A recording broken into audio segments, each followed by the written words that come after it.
Père, bénis ta parole. Accorde-nous l'onction, la force et la puissance, l'inspiration pour dire ce que tu as prévu de dire. Atteins les cœurs, atteins les vies par la vérité. Fais-le, je te prie. J'anéantis tout ce qui est du diable. Et je prie, Père, qu'aujourd'hui encore, tu sauves un homme, tu sauves une femme. Merci pour ta présence. Merci pour ton onction. Merci parce que tu es ici. Merci, Jésus.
Reçois la gloire. Reçois l'honneur.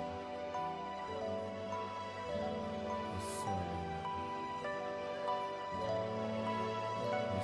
puissance.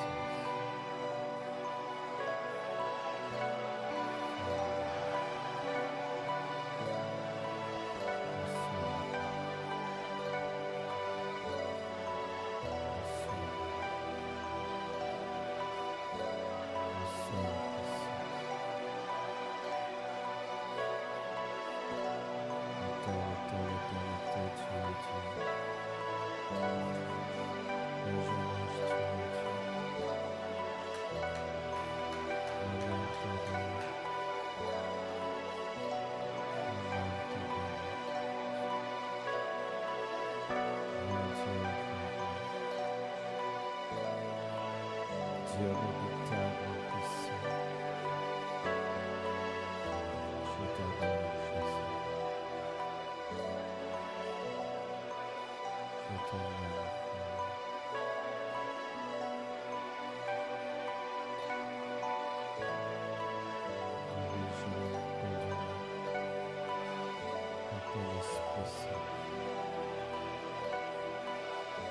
Atteins ton plan et ton but, Père. Merci d'être ici. Merci d'être ici. Merci d'être ici.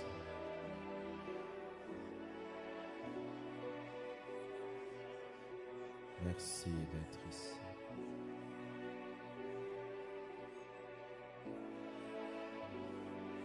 Merci d'être ici.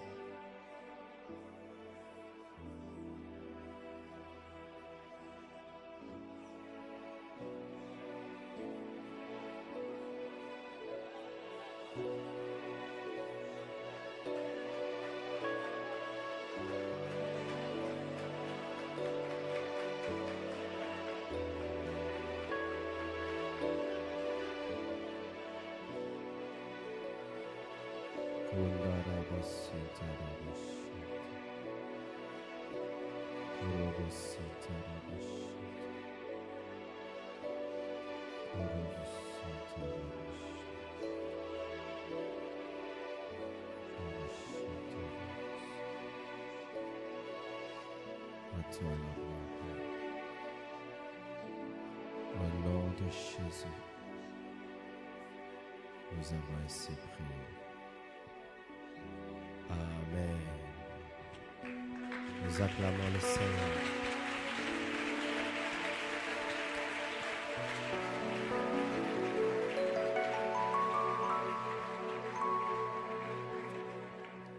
Je vous salue au nom de Jésus. Soyez les bienvenus dans la présence de votre Père. Amen. Aujourd'hui, nous sommes déjà proches de la Convention des hommes équilibrés. C'est pourquoi nous avons déjà commencé à placer le décor de la Convention. Et comme je l'ai dit au premier culte, les églises de réveil, nous aimons la croix, le tombeau vide, mais quand on met la croix à l'église, ça nous fait peur.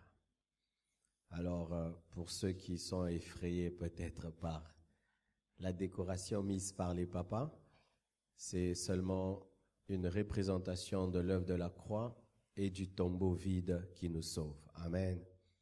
Le tombeau est vide car Jésus est sorti. Celui qui est mort à la croix est ressuscité le troisième jour. Mais cela aussi nous parle de l'éternité parce que celui qui est mort et ressuscité nous attend dans l'éternité. Amen. Alors pour ceux qui étaient en train de chercher le discernement de la décoration, voilà le discernement. D'accord? Amen. Parce que maintenant, il faut commencer à tout expliquer sur Internet. Les gens voient même l'occultisme dans les pots de fleurs. Vous savez ça? Oui, les gens trouvent même que si tu mets 2 pots de fleurs comme ça, il paraît que c'est l'occultisme. Il faut même expliquer pourquoi les paniers des offrandes est à la gauche. Bien-aimé, tout ça n'est pas important. Dieu ne peut pas t'attirer dans un endroit qui n'est pas son lieu. Amen. Nous allons nous tenir debout afin de lire la parole de Dieu. Luc 19, verset 1 jusqu'au verset 10. Luc 19, 1 jusqu'au verset 10. Ce matin, nous allons clôturer les enseignements sur la procrastination. C'est pas que nous avons tout dit, mais nous avons dit le nécessaire. Et aujourd'hui, nous allons parler dans ce grand thème sur l'urgence du salut. Tu peux dire avec moi l'urgence du salut. C'est un texte connu par les lecteurs de la Bible, Luc 19, du premier verset au 10e. Supportez ma voix, aujourd'hui je suis un peu grippé. Luc 19, 1 à 10. 1, 2, 3, allons-y. Jésus étant entré dans Jéricho, traversait la ville. Et voici un homme riche, appelé Zachée, chef des publicains, cherchait à voir qui était Jésus. Mais il ne pouvait y parvenir à cause de la foule, car il était de petite taille. Il courut en avant et monta sur un sycomore pour le voir, parce qu'il devait passer par là. Lorsque Jésus fut arrivé à cet endroit, il leva les yeux et lui dit, « Zachée, hâte-toi de descendre, car il faut que je demeure aujourd'hui dans ta maison. » Zachée se hâta de descendre et le reçut avec joie. Voyant cela, tous murmuraient et disaient, « Il est allé loger chez un homme pécheur. » Mais Zachée, se tenant devant le Seigneur, lui dit, « Voici, Seigneur, je donne aux pauvres la moitié de mes biens, et si j'ai fait tort de quelque chose à quelqu'un, je lui rends le quadruple. » Jésus lui dit, « Le salut est entré aujourd'hui dans cette maison, parce que celui-ci est aussi un fils d'Abraham, car le Fils de l'homme est venu chercher et sauver ce qui était perdu. » Que Dieu bénisse sa parole.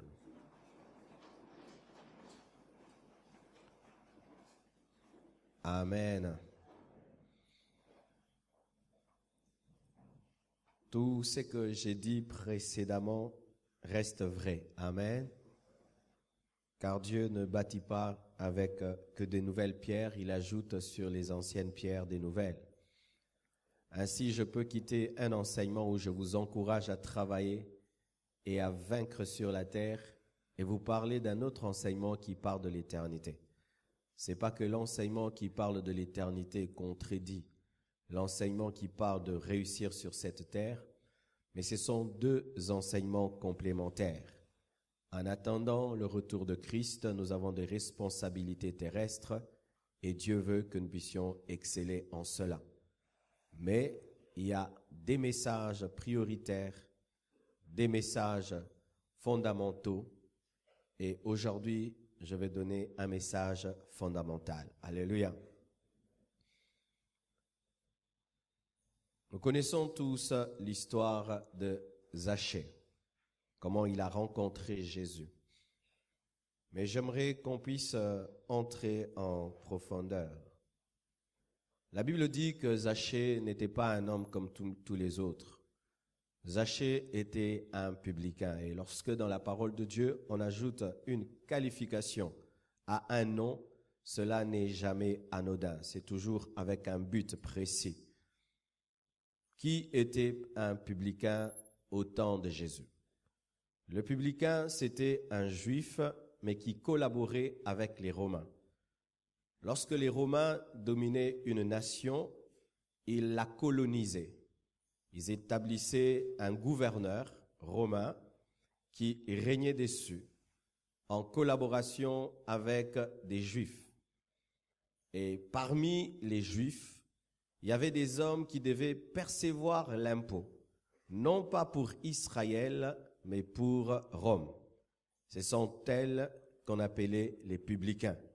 Le publicain venait auprès de ses propres frères percevoir l'argent pour donner aux Romains. Et ils en profitaient pour se faire des bénéfices. Si Rome exigeait 10 deniers, eux pouvaient ajouter 5 deniers et demander 15. Les 10 étaient pour Rome et les 5 étaient pour les publicains. C'est comme ça que le publicain s'enrichissait. C'est comme ça qu'ils étaient aussi haïs, parce qu'ils devaient appauvrir leurs propres frères pour devenir riches. Ils étaient traités par les Zélotes, qui étaient un parti politique qui combattait la domination romaine. Ils étaient traités de collabos, parce qu'ils collaboraient avec les dominateurs. Ils étaient traités comme des traîtres, des hommes sans patrie, sans âme, capables de se vendre pour l'argent. Et c'était vrai. Ils se vendaient pour l'argent. Lorsque en Israël, on appelait un homme publicain, c'était une insulte. On pouvait même cracher. Lorsqu'on voyait un publicain, on crachait par terre parce que c'était un homme qui avait préféré vendre son âme et avoir l'argent. Vous savez, les Juifs étaient fiers d'être des Juifs, fils d'Abraham. Et lorsqu'un fils d'Abraham acceptait de percevoir de l'argent pour maltraiter d'autres fils d'Abraham, c'était vraiment un homme rejeté. Ce qui fait que les publicains étaient en marge de la société, rejetés par tous les autres parce qu'ils s'enrichissaient au détriment du peuple. Et Zachée était un publicain, pas seulement un publicain, il était le chef des publicains, pire encore. Il n'était pas seulement un cupide, il était le chef des cupides. Il n'était pas seulement un traître, il était le chef des traîtres. Il n'était pas seulement un rejeté, il était le chef des rejetés. Il n'était pas seulement un voleur, il était le chef de voleurs. C'était ça, Zachée, chef des publicains. Je ne pense pas qu'il était le chef de tous les publicains d'Israël, et je crois qu'il était le chef d'un groupe de publicains. Mais c'était un homme qui avait une haute fonction dans le régime romain contre les Israélites. Il était riche, fort riche. Et vous savez, il y a certains métiers, lorsque quelqu'un est riche, sans parole de connaissance, vous savez qu'il a volé. Amen, n'est-ce pas? Il y a certains métiers, quand tu es riche, on comprend comment tu l'es devenu. Mais il y a d'autres métiers, quand tu es riche, on sait que tu as volé. Et lorsque un publicain devenait fort riche, on savait que lui, lorsque Rome demandait 10 deniers, lui pouvait demander même 30, 40, 50. Les publicains, en notre temps, ressemblent un peu aux douaniers. Amen. Ils ressemblent à certains postes dans certaines entreprises où il n'y a pas de grand salaire, mais vous voyez les gens vivre comme des millionnaires, mais vous savez que le salaire est peu. C'est ça, le publicain. Il était fort riche. Mais il était riche à cause des biens mal acquis. Si Zachée existait au temps de la conférence nationale, il devait passer à la barre pour expliquer comment est-ce qu'il avait eu tout ce qu'il avait. C'était un homme qui ne pouvait pas expliquer précisément comment il avait ce qu'il avait parce que sa richesse provenait du vol, ses biens provenaient du vol, du mensonge et des malversations financières. C'était un grand traître. Voilà le tableau de Zachée. Un homme mauvais, cupide, voleur, traître, sans âme, sans loi, prêt à tout pour l'argent. Le tableau de Zachée. Mais la Bible ne s'arrête pas qu'à ça. La Bible ne dit pas seulement que Zachée était publicain et chef des publicains. La Bible nous dit que ce chef de publicains avait entendu parler que Jésus passait par Jéricho. Alléluia. C'est-à-dire que malgré qu'il était dans cette vie de vol, il recevait aussi des informations spirituelles. Malgré qu'il était dans cette vie de cupidité, Dieu s'arrangeait toujours qu'il soit au courant de ce qu'il veut faire. Parce que malgré qu'il était dans un monde rempli de vols, il a su que Jésus passait par là. Et ce qui m'émeut, c'est qu'il n'est pas resté indifférent, disant je continue à faire mon argent. Non, la Bible nous dit il a eu le désir de rencontrer Jésus et de le voir. Zachée n'a pas cherché Jésus pour un miracle. Il n'a pas cherché Jésus-Christ pour une guérison. Il n'a pas cherché Jésus-Christ comme Bartimée pour que Jésus ouvre ses yeux. Il a cherché Jésus-Christ seulement pour le voir et savoir qui il était. Il avait un désir spirituel dans son paganisme. Cette dualité dans une même personne souvent nous étonne. Et souvent nous sommes étonnés de voir des Zachées qui cherchent Dieu. De voir des hommes mauvais, mais qui aussi cherchent les hommes de Dieu. De voir des hommes qui sont attachés par le monde, mais qui des fois ont des instants de spiritualité. C'est souvent la lutte entre l'esprit et l'âme. L'âme de l'homme l'attache au monde, mais l'esprit de l'homme le pousse à chercher Dieu. Et il arrive des fois que l'homme a des moments de lucidité, où du coup il aimerait un peu connaître Dieu, même si c'est un grand païen. Et c'est ce qui est arrivé à Zachée. Un travail de Dieu s'opérait en lui, malgré qu'il était dans le vol. Ne jugez jamais les hommes sur base des apparences, parce que vous ne savez pas ce qu'ils cherchent pendant qu'ils pêchent. Si tu juges Zachée sur base de son apparence, tu peux croire que lui, dans sa vie, tout c'est l'argent, alors qu'il a aussi un rêve, voir Jésus. Et pourquoi il voulait voir Jésus? C'est parce qu'il avait beaucoup entendu parler de lui. C'est-à-dire qu'il avait des informations de comment est-ce qu'on change les monnaies, mais aussi de Jésus, et il voulait le voir qui il était. Un désir spirituel, provoqué, c'est vrai, par son esprit, mais aussi par Dieu, car nul ne peut venir à Dieu si Dieu ne l'attire. Bien-aimés frères et sœurs, pendant que nous sommes en train de prêcher ici, il y a un grand travail de Dieu parmi les païens. Pendant que nous sommes en train d'annoncer la parole ici, il y a un grand travail parmi les païens. Beaucoup d'entre vous, vous ne vous êtes pas convertis à l'église, vous êtes convertis hors de l'église et vous êtes venus dans l'église. Mais nous croyons que souvent que le travail de Dieu s'opère dans l'église, alors que beaucoup d'entre nous se sont convertis en dehors de l'église. Moi, je me suis converti dans une salle de bain, il n'y avait pas de chorale, il n'y avait pas de croisade, il n'y avait pas de modérateur, mais là, Dieu a modéré, il a prêché et j'ai dit amen, je me suis converti. Alléluia. Alors ne pensez pas toujours que l'œuvre de Dieu c'est seulement au milieu de nous. Non, il y a des Zachées pendant qu'ils sont en train de voler, faire des choses. Il y a aussi un travail de l'esprit qui s'opère en eux et ils ont la soif de voir Jésus. La soif de voir Jésus, pas la soif des miracles. C'est pourquoi, bien aimé, il y a des païens qui se convertiront, qui nous dépasseront parce que les buts qu'ils ont pendant qu'ils sont païens sont plus grands que nous qui sommes chrétiens.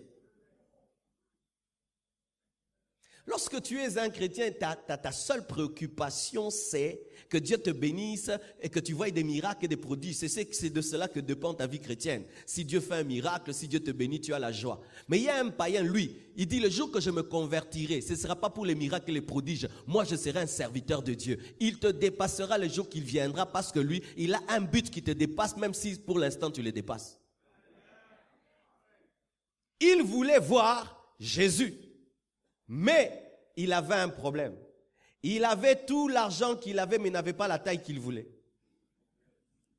Il avait tout l'argent qu'il voulait, mais il n'avait pas la taille qu'il voulait. Dieu fait toujours que dans les hommes grands, il y ait des petitesses qui les humilient. Dieu fait qu'il y ait toujours des choses qui font que Moïse bégaye. Comme ça, même s'il fait des miracles, il sait qu'il est bègue. Dieu fait toujours qu'il y ait des Élysées qui soient chauves. Comme ça, même s'il fait des miracles, il ne sait pas faire pousser ses cheveux. Tu t'imagines, faire pousser les cheveux, c'est facile. Plus facile même qu'ouvrir l'eau. Mais il peut ouvrir l'eau, mais il ne sait pas faire pousser ses cheveux. Dieu fait que dans les hommes grands, comme Naaman, il soit un général, mais il est lépreux, pour que ça l'humilie devant même un serviteur. Et lui qui était l'homme grand, l'homme riche, avait tout, mais n'avait pas la taille. Et c'est à cause de cela qu'il devait grimper sur un sycomore. Bien-aimés frères, chacun de nous ici est un Zachée et il a sa petite taille quelque part. La petite taille de Zachée n'est pas seulement dans la taille, c'est un domaine dans ta vie où Dieu t'humilie. Tu as un domaine dans ta vie où Dieu t'humilie, c'est ça la petite taille. Alléluia. S'il y a des gens, ils ont l'argent mais ils n'ont pas d'enfants. D'autres, ils ont l'argent, ils ont tout, mais ils n'ont pas la santé. D'autres, ils ont tout, mais dans un domaine, ils n'ont pas. Dieu fait que toujours dans un domaine de ta vie, il y a un vide, afin que tu puisses t'humilier pour que tu puisses le chercher. Alléluia. Et bien aimé frère, lorsque tu es un Zachée et tu as un problème de taille, ne pense pas que Dieu ne t'aime pas. Tout le monde a un problème quelque part. Je dis tout le monde a un problème quelque part. Même le président, les rois, tout le monde a des problèmes quelque part. Alléluia. Mais le problème n'est pas avoir un problème. Le problème, c'est comment est-ce que tu te comportes face au problème. Certains, face au problème, ils disent « la foule m'empêche de voir », mais d'autres, ils disent « il y a un sycomore ». Chaque fois que la foule t'empêche de voir Jésus-Christ à cause de ta taille, vérifie bien, il y a un sycomore à côté, monte. Car celui qui a fait que tu aies une petite taille, aussi planté les sycomores. Alléluia. Alléluia. Zachée qui voulait voir Jésus. Zachée, l'homme riche avec une petite taille, se rend compte qu'il y a une foule qui l'empêche de voir Jésus. Il y aura toujours une foule qui t'empêchera de voir Jésus. Toutes les personnes qui se sont converties ici se sont battues, n'est-ce pas? Certains, le jour de leur conversion, c'est la copine qui est venue, Bonio Tikinga, n'est-ce pas? Certains, ils se sont convertis, la famille a dit, nous tous, nous sommes catholiques. Comment est-ce que tu pries dans l'église de réveil, n'est-ce pas? D'autres ont dit, nous tous, nous sommes kimbanguistes. Comment tu pries dans l'église de réveil, n'est-ce pas? D'autres, c'est leurs amis. Il y aura toujours une foule, mais la foule ne peut pas t'empêcher de croire en Jésus-Christ de la même manière qu'elle n'a pas empêché Zachée de voir Jésus. Si je me convertis, ils vont me persécuter. Si je me convertis, ils vont me rejeter. Si je me convertis, ils vont. Zachée aussi a eu un problème. Il était court face à une foule qui était longue. Mais la foule n'est jamais plus longue que le sycomore. Oh, la foule n'est jamais plus longue que le sycomore. Ça veut dire quoi? La foule ne peut pas arrêter la soif d'un homme. La foule ne peut pas arrêter la soif d'un homme. Vous connaissez cette femme qui avait une perte de sang, qui aussi était empêchée par la foule. Mais elle a touché le pan de la robe de Jésus, elle a été guérie. Quelles que soient les luttes et les oppositions par rapport à ta conversion, si vraiment tu veux voir Jésus, tu le verras. C'est pourquoi Dieu, au dernier jour, le jour qui va nous juger, ne va pas nous comprendre pour dire, toi, je te comprends. La foule était trop grande, c'est pourquoi tu ne m'as pas vu. Il va te dire, mais il y avait un sycomore. Mais il y avait un sycomore. Mais il y avait un sycomore. Je dis, mais il y avait un sycomore. Qu'est-ce que le sycomore? Le sycomore, c'est l'effort que l'homme doit aussi faire afin de trouver l'effort que Dieu a déjà fait. Il y aura toujours ta part et la part de Dieu. Le sycomore, c'est la religion. La religion, c'est une bonne chose, mais c'est une chose qui est imparfaite. Mais elle est importante parce que c'est la part de l'homme de croire, de venir vers Dieu. Mais même si ce n'est pas une part qui nous sauve, c'est une part qui prouve que nous avons soif. Et gravir un sycomore, c'est un sacrifice, surtout pour un homme riche. 2, pour un publicain, parce qu'en ce temps-là, on ne portait pas des pantalons. Donc, si tu montes sur un sycomore en robe, et alors qu'il y a une foule, donc tu t'exposes. Il a accepté d'être exposé, afin d'être exposé à Jésus. Il a accepté d'avoir honte pour ne plus avoir honte. Il a accepté qu'on voie sa nudité parce qu'il était nu.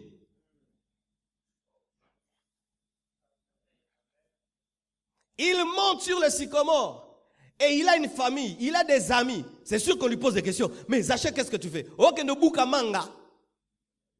Bien aimé, un homme qui est à la recherche de Dieu n'a plus honte. Un homme qui est à la recherche de Dieu n'a pas honte. Et il accepte de payer le prix qu'il doit payer afin de voir Jésus. Il monte sur le sycomore. Et lorsqu'il arrive au sommet du sycomore, la Bible nous dit que Jésus-Christ passait par là et Jésus s'est arrêté et l'a vu. Bien-aimé, lorsque tu es sur le sycomore, tant que Jésus-Christ n'est pas arrêté, reste sur le sycomore. Mais une fois qu'il te dit de descendre, descends. Parce que la religion ne sauve personne. Ce n'est pas parce que tu es sur un arbre que l'arbre est devenu la croix. C'est ainsi qu'il y a des gens qui pensent qu'ils seront sauvés par leur jeûne. Non. Il y a des gens qui pensent qu'ils seront sauvés par leurs offrandes. Non. Il y a des gens qui pensent qu'ils seront sauvés par leurs prières. Non plus. Ce qui te sauve, c'est celui qui va entrer dans ta maison. Mais monter sur le sycomore révèle que tu as la volonté. Mais si tu te limites seulement qu'au sycomore, bien aimé, personne n'est sauvé par les œuvres, nous sommes sauvés par la foi. Vous comprenez ce que je dis? Il y a des gens qui ont la doctrine du sycomore, où on dit l'homme, tu dois faire, tu dois faire, tu dois faire. Non. Après le sycomore, il y a aussi je vais entrer dans ta maison. Et c'est seulement quand Jésus entre dans ta maison qu'il dit que le salut est entré. Le salut n'entre pas sur le sycomore, il entre lorsque Jésus entre dans la maison, mais l'homme fait sa part aussi de manifester qu'il a le désir. Alléluia. Alléluia. Et la Bible nous dit que Jésus-Christ voyant Zachée. Ah, mais c'est Zachée qui le cherchait. En soi, bien-aimé dans la vie, ce n'est pas toi qui cherches Dieu, c'est Dieu qui te recherchait. Maintenant, un pécheur qui cherche le Dieu qui le recherche finit toujours par le rencontrer. Voyez. Dans le jardin d'Éden, l'homme pêche et c'est Dieu qui cherche l'homme. L'homme n'a jamais cherché Dieu dans le jardin, Dieu l'a cherché. Maintenant, si Adam était en train de chercher Dieu, ils allaient se rencontrer depuis Kala. Maintenant, la Bible nous révèle que Zachée, lui, cherchait Jésus. Alors que Jésus est venu sur la terre pour chercher Zachée. Ils ne devaient que se rencontrer. Lorsque la soif de Dieu rencontre la soif de l'homme, il y a toujours rencontre. Bien-aimé, vous qui êtes là, tu dis, moi, qu'est-ce que tu veux dans ta vie? Moi, je veux Jésus. Bien-aimé, vous allez vous rencontrer. Vous allez vous rencontrer. Qu'est-ce que tu cherches dans ta vie? Moi, je suis insatisfait de toutes ces choses de ce monde. Moi, je veux une intimité avec Dieu. Bien-aimé, bien-aimé. Je te dis que lui, il a soif de toi plus que toi, tu as soif de lui. Mais n'est-ce pas que la Bible a dit que Jésus passait? Mais Jésus passait. Mais lorsqu'il passe, il s'arrête, il dit, aujourd'hui je vais entrer dans ta maison. Jésus en soi ne passait pas. Il est fier en Zam.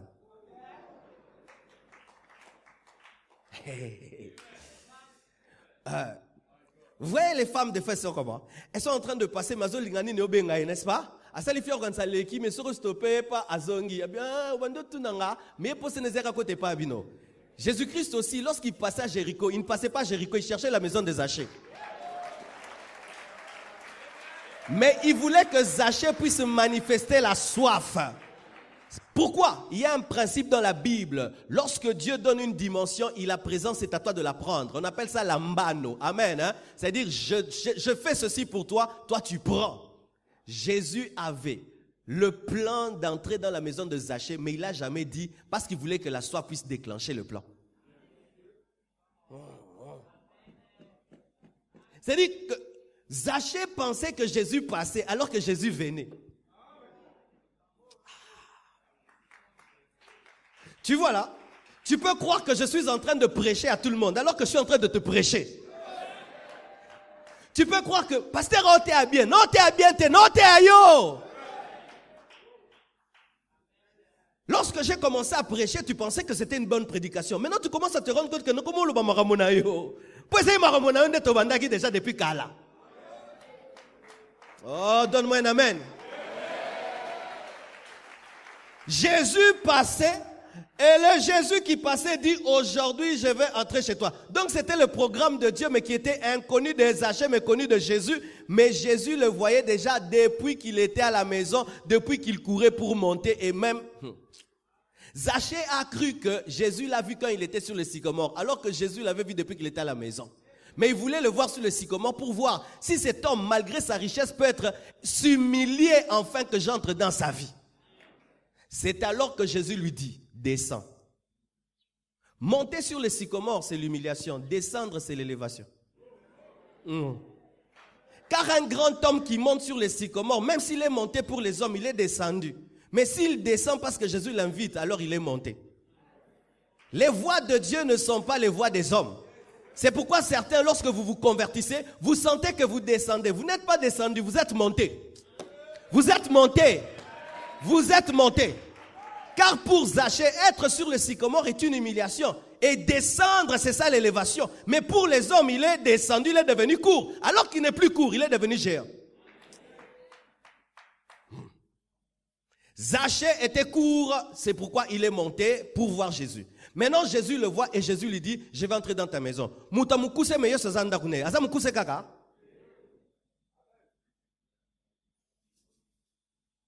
Le langage que Dieu utilisera dans ta vie ne sera pas le langage que le monde utilise. C'est pourquoi des fois, ce que le monde appelle élévation, Dieu dit que c'est l'humiliation. Et ce que le monde appelle humiliation dit que c'est l'élévation.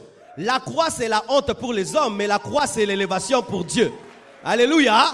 La croix, c'est une défaite pour le monde, mais la croix, c'est une victoire. Alléluia. Car il est impossible qu'il y ait le tombeau vide sans une croix occupée. Il faut que tu occupes la croix pour que le tombeau soit vide. Si la croix est inoccupée, est-ce qu'il y aura des ressuscités? Mais pendant que tu es sur la croix, tu es nu, tu es humilié. Mais c'est ce qui précède quoi? La résurrection. Bien-aimés frères et sœurs, laissez Dieu vous dépouiller pour vous habiller. Je dis, laissez Dieu vous dépouiller pour vous habiller. Laissez Dieu vous diminuer pour vous élever. Et laissez Dieu vous sortir de votre position pour vous amener dans sa direction. Alléluia. Et maintenant, Jésus lui dit, descends. Il y a une chose que j'aime en Zachée. Zachée, depuis l'histoire, n'a jamais rien fait lentement. Dis à ton voisin, jamais lentement. Voici, la Bible dit que lorsqu'il a entendu parler de Jésus, qu'est-ce qu'il a fait? Il a couru en avant. Mangu, rapidité. 2. lorsque Jésus lui dit de descendre, il est descendu rapidement. Lorsque Jésus lui dit, aujourd'hui je vais entrer dans ta maison, il avait la joie. Donc, c'est ça l'esprit de l'urgence. Tu entends la parole directement, tu fais. Tu entends, tu fais. Tu comprends, tu fais. Il avait toujours cet esprit dans le monde parce qu'il est impossible d'être un riche publicain sans être un opportuniste. Maintenant, il amène ce même esprit auprès de Dieu. Frère, tu es courageux dans le monde. Deviens courageux même chez Dieu. Alléluia. Tu es intelligent dans les choses de ce monde, mais utilise cette même intelligence pour la gloire de Dieu. Toi, tu es seulement rapide dans les choses du monde, mais quand il s'agit des choses de Dieu, tu deviens lent. Il est devenu un grand publicain parce que c'était un homme qui savait saisir les marchés. Mais là, il comprend qu'il y a plus que le marché. Ici, c'est le marché des marchés. Là, je vais contempler Jésus. Et autant il payait les prix dans les choses de la douane, il paye le prix dans les choses spirituelles. Il monte rapidement, il descend rapidement, il ouvre la porte rapidement. Il n'a pas remis à demain ce qu'il pouvait faire aujourd'hui.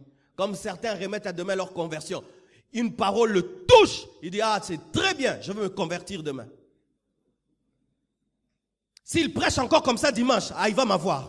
Il va m'avoir. Si je l'écoute 2 fois, qui te dit que tu vas m'écouter 2 fois? Jésus-Christ ne reviendra pas 2 fois pour toi, Zachée. Il ne viendra qu'une seule fois. Non, cette parole, si je la réécoute, et je la réécoute, ce qui n'a magnoli. Mais Zachée faisait tout rapidement. Il faut que Dieu me convainque. Des gens qui cherchent à être convaincus alors qu'ils sont déjà convaincus. Ils cherchent la persuasion au carré, au cube. Il a tout compris de la parole, mais il veut encore une parole sur la parole qu'il a déjà. Mais lui, il obéit. Et Jésus lui dit, aujourd'hui, est-ce qu'il lui a dit demain? Parce que le salut, c'est seulement aujourd'hui. Aujourd'hui, j'entrerai dans ta maison. Je dis, aujourd'hui, Jésus entrera dans ton cœur. Et ce qui est bizarre, c'est que Jésus n'utilise pas la proposition ou le désir d'être invité. Il parle comme si la maison de Zachée lui appartenait parce que ça lui appartenait et ta vie ne t'appartient pas. Elle appartient à celui qui t'a créé. Lelo koyamba Yesu. En soi, c'était ça. Lelo koyamba ngana ndaku na yo. Quelle menace, une bonne menace qui donne le salut. C'est comme si tu rencontres un médecin et te dit, lelo bika, nozolongolo malade yo. Orosilika, on est ça menace à bien. Lelo bongwama. Il dit aujourd'hui, j'entrerai dans ta maison. Pourquoi? C'était sa recherche de tous les jours. Mais cette recherche de tous les jours, il pensait que c'était sa recherche, alors que c'était un désir que Dieu avait déjà déposé en lui, car c'était le plan de Dieu pour lui. Voilà maintenant.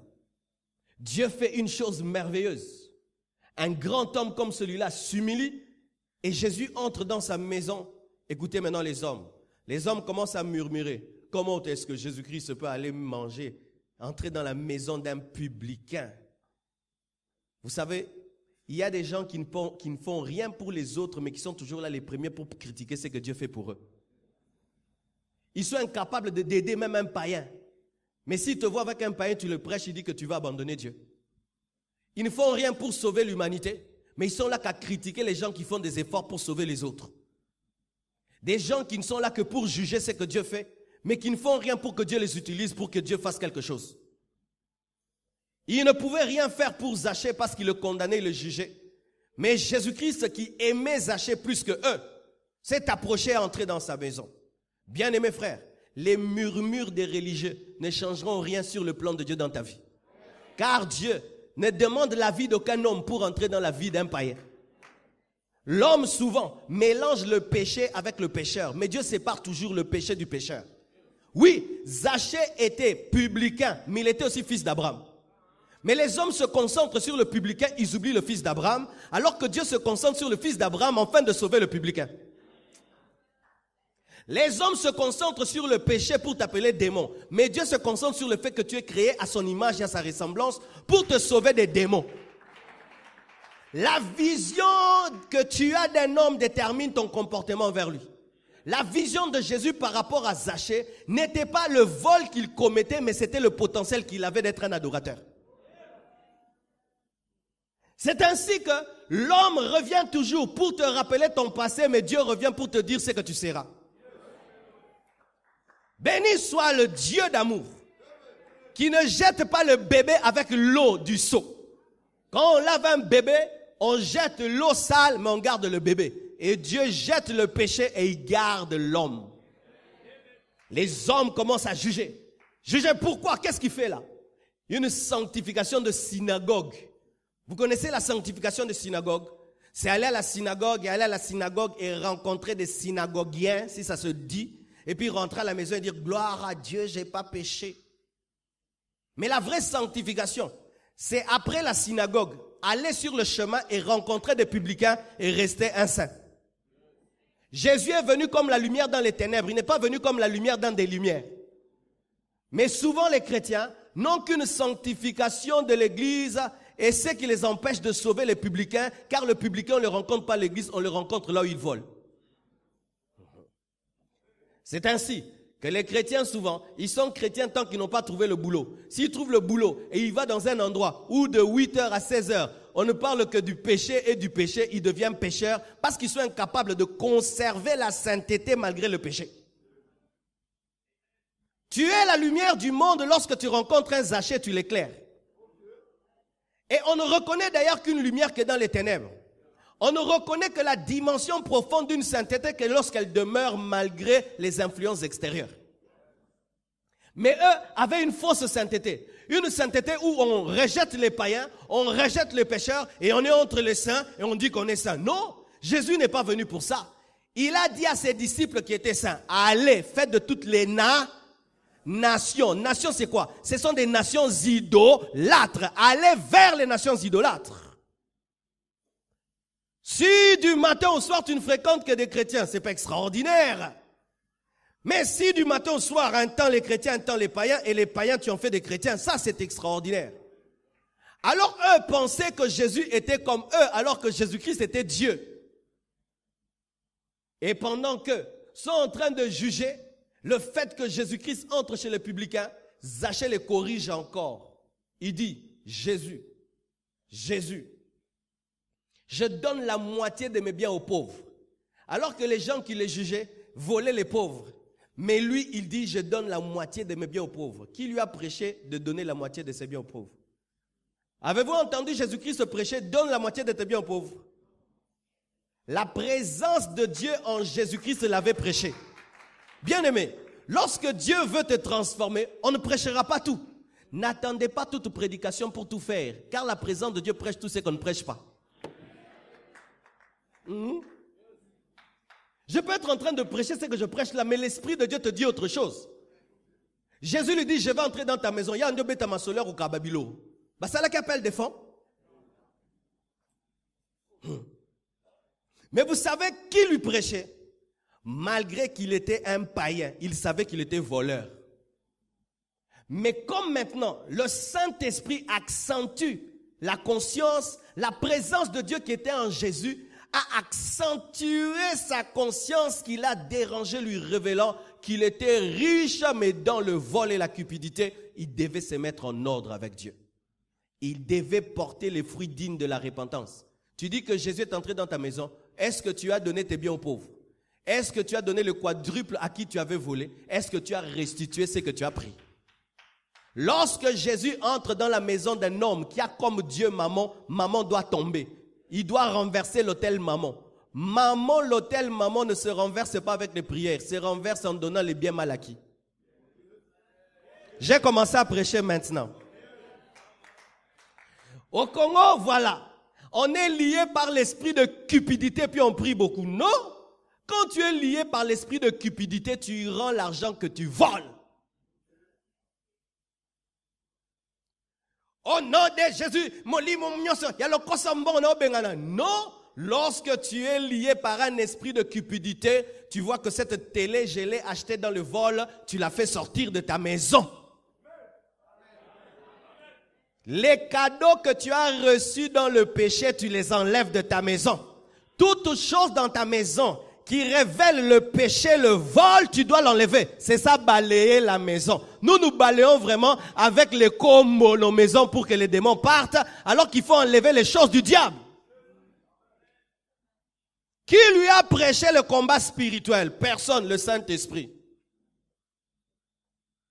Qui lui a prêché l'amour? Le Saint-Esprit. Un homme réellement converti, on ne l'enseigne pas beaucoup. Oui, je vous dis la vérité.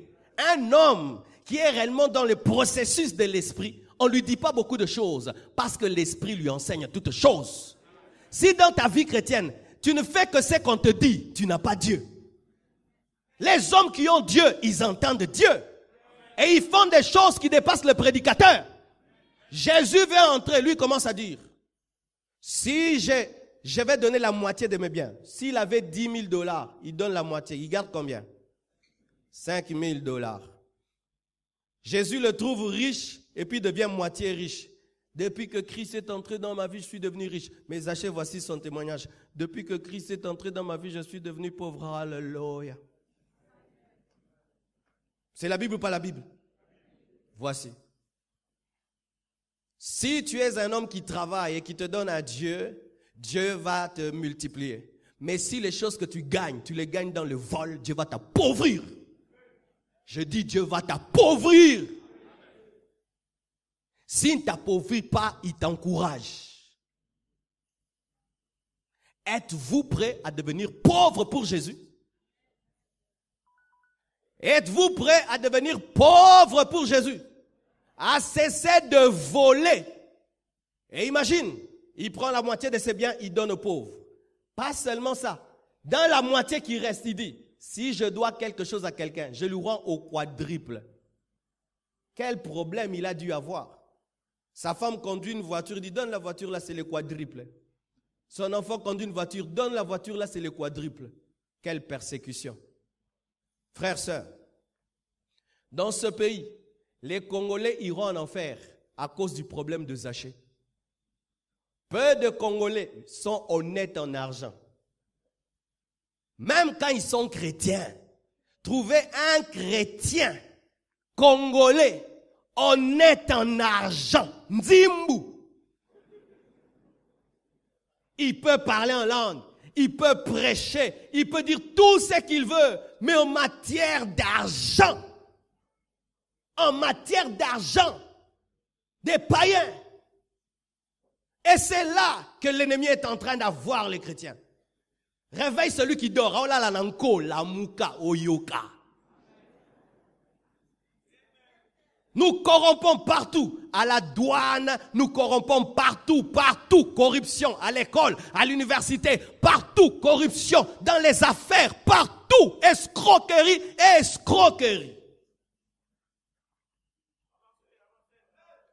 Vous mentez même au bureau du pasteur pour demander l'argent. Ton père a payé le Minerval, tu viens nous mentir qu'on doit payer le Minerval 2 fois, des maudits. Vous mentez des maladies, vous n'êtes même pas malade et on vous donne l'argent, vous achetez avec des téléphones, des maudits. Tu quittes ta maison avec un mensonge ecclésiastique pour entrer au bureau. Un jour, j'ai rencontré un jeune. Il m'a dit, pasteur, quand on te demande l'argent au bureau, il faut discerner. Je dis, il faut bien discerner. Il ne faut pas jouer avec l'argent de Dieu avant de donner. Je dis, comment ça? Il y a longtemps, je suis venu dans ton bureau, je t'ai menti. Et tu m'avais donné l'argent. Depuis que tu m'as donné l'argent, je t'ai maudit. Rien ne marche dans ma vie. Il faut bien discerner avant de donner aux gens.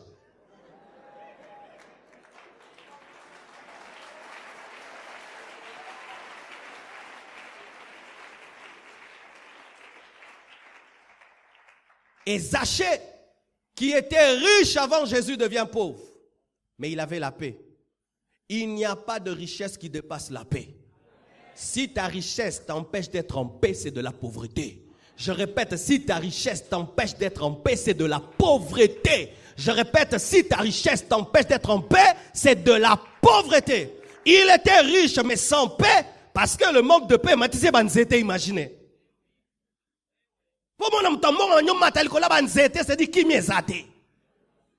Mais là, il avait tout donné. Mais il avait la paix.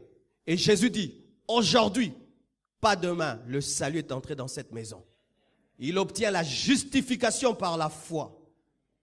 Pendant que les hommes le condamnent, Jésus lui dit, tu es sauvé. Aujourd'hui, ton nom est inscrit dans le livre de vie. Aujourd'hui, tu es sauvé. Bien-aimés frères, sœurs, si aujourd'hui, tu prends la décision de restituer tout ce qui n'est pas à toi, après avoir reçu Jésus-Christ, bien-aimé, aujourd'hui, Dieu te pardonne. Pour Zachée, il devait restituer les biens volés. Mais d'autres, vous devez même brûler des livres occultes. Vous devez rendre au diable ce qui est à lui. Aujourd'hui, les enfants de Dieu, ils peuvent se permettre d'être chrétiens, mais ils lisent des livres du message de Graal, de franc-maçonnerie, de Rose-Croix. Il en a à la maison. Il dit non, connaissance, moi, culture générale. Vraiment la culture générale. Donc la culture démoniaque, angélique. Tu dois rendre ce qui n'est pas à toi. Rendre le mari d'autrui, même si c'est lui qui paye la maison. Rendre le mari d'autrui, même si c'est lui qui paye tes études. Rendre cela. Ça, c'est quel christianisme où on reçoit Jésus dans la vie, mais la maison est remplie de biens mal acquis. Comment même le pays va changer? Quand on travaille et on vole, mais malgré qu'on se convertit, on continue à voler. Comment ce pays va se développer si l'Église n'engendre pas de bons citoyens? Comment ce pays peut se développer si on est chrétien qu'à l'église, mais quand on devient ministre, on devient ceci, on dirige quelque part, on vole comme tout le monde. Maintenant, qu'on ferme ces églises, qu'on les ferme parce que ça ne sert à rien. Qu'on ferme les églises.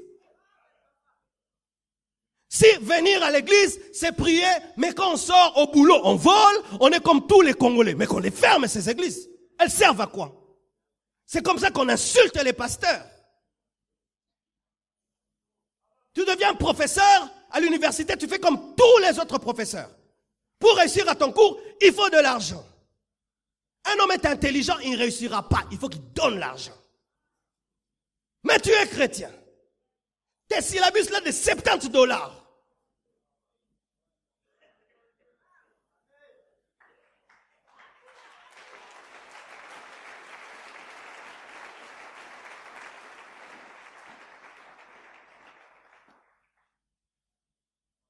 Deuxième femme, troisième femme, tu veux servir Dieu à l'église.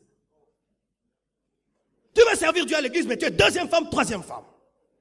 Rends le mari d'autrui.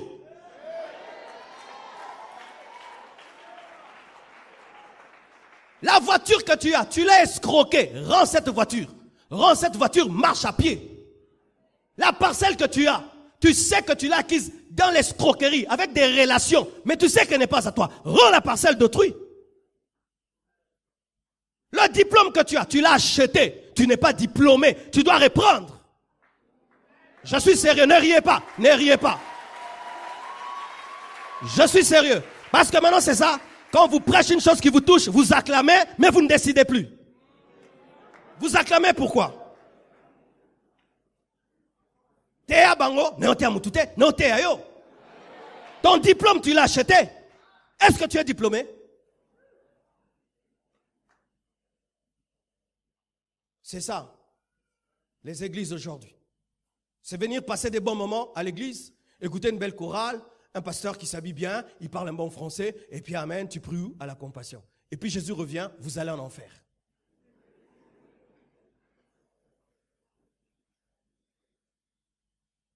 Comment un Zachée, païen qu'il était, mauvais, sans un enseignement précis, rien que dans la présence de Jésus, il a compris ce que des gens qui ont fait 10 ans l'église n'ont pas compris jusqu'à aujourd'hui.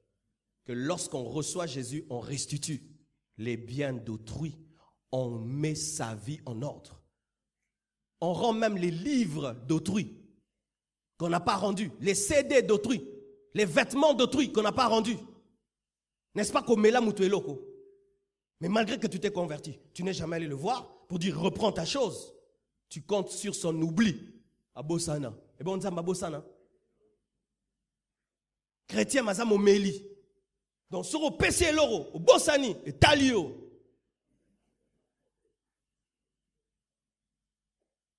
Et alors, mutu, okolingango koleka yemoko. Et comme il se compose zongi, c'est comme il kambo. Boy, bah, sous tes zaki anani liboso. C'est pourquoi on se moque des églises. On se moque des églises. Pourquoi? Parce que le monde n'attend pas que nos églises fassent 3 cultes. Même si on fait 1 million de cultes, c'est rien pour le monde. Le monde veut voir, quand on dit Amen, des Jésus qui sortent d'ici. Quand le monde va commencer à voir, quand on dit Amen, ce sont des Jésus qui sortent d'ici. Bien aimés, on n'aura même pas besoin de faire la publicité. Les églises manqueront mettre les gens parce que Jésus-Christ dans un homme attire toujours. Que Dieu vous bénisse abondamment.